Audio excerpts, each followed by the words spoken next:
Assalamualaikum class, how are you all? So class, take out page number 12 and today our topic is correspondence between sets.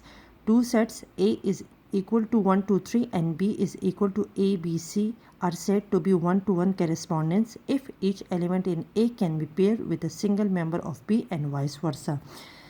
अगर एक set के अंदर for example 3 values हैं और दूसरे में भी 3 हैं तो हम इसके करस्पॉन्डेंस बना सकते हैं।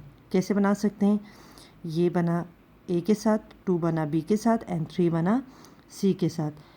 अगर आपके पास एक से ज़्यादा मतलब इसको अगर आपने अटैच करेंगे तो वो 1-to-1 करस्पॉन्डेंस नहीं होगी। ठीक है, अगर आपने इसके साथ इसको अटैच कर दिया, इसके साथ इसको अटैच कर दिया तो ये हमारे पास 1-to-1 करस्पॉन्डेंस नहीं होगा students. An element can not be pair with more than one element from other set, जो कि मैंने अभी आप लोगों को एक्सप्लेन किया। For example, the element A in set can be paired with one element in set B minus A, B और C. At the end of the pairing process, no unpaired element should remain in either set. This pair can be formed between 1 and A, 2 and B and 3 and C. In this way, 1-to-1 correspondence between the set is established. ये हमारे पास 1-to-1 correspondence sets हैं। ठीक है, now page number 13 की तरफ चलते हैं। Now, cardinality of a set. The number of elements of set is called its cardinal number. Cardinality of A is equal to A B C D.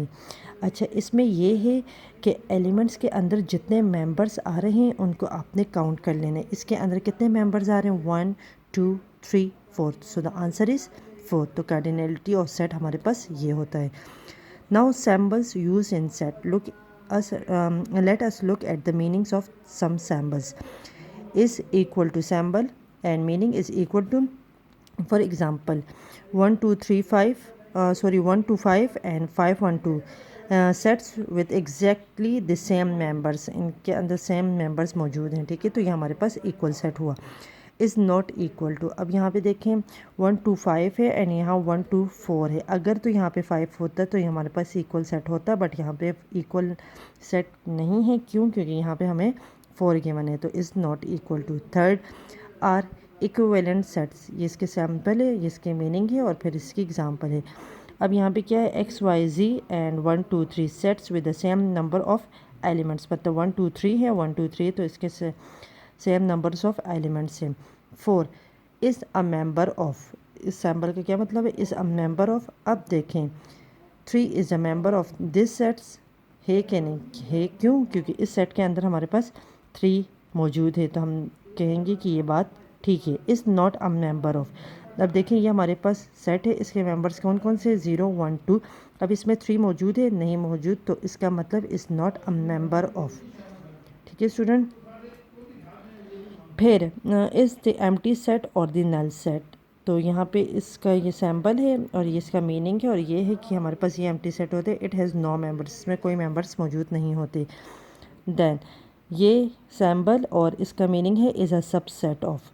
अब subset का मतलब तो आप लोगों को समझ आ गया होगा। ठीक है स्टूडेंट्स। अब देखें A is equal to 1 2 3, B is equal to 1 2 3, तो B is the subset of A. क्योंकि मतलब इनकी तमाम वैल्यूज़ इसके अंदर मौजूद है। अगर ए सेट की तमाम वैल्यू दूसरे सेट में हो तो ये हमारे पास क्या होता है? सबसेट होता है। Then 8 is a proper subset of. अब देखें B is a proper subset of this. B के जो एलिमेंट्स है वो हमारे पास क्या है? इसके अंदर मौजूद है ना। ठीक है, तो ये हमारे पास is a proper subset of ये हुआ।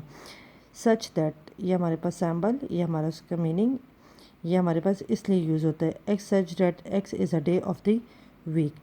तो स्टूडेंट्स ये था आज का हमारा लेक्चर। आई होप कि आपको समझ आया होगा और आपने इसको इस पे दोबारा से भी प्रैक्टिस करनी है। तो थैंक यू क्लास।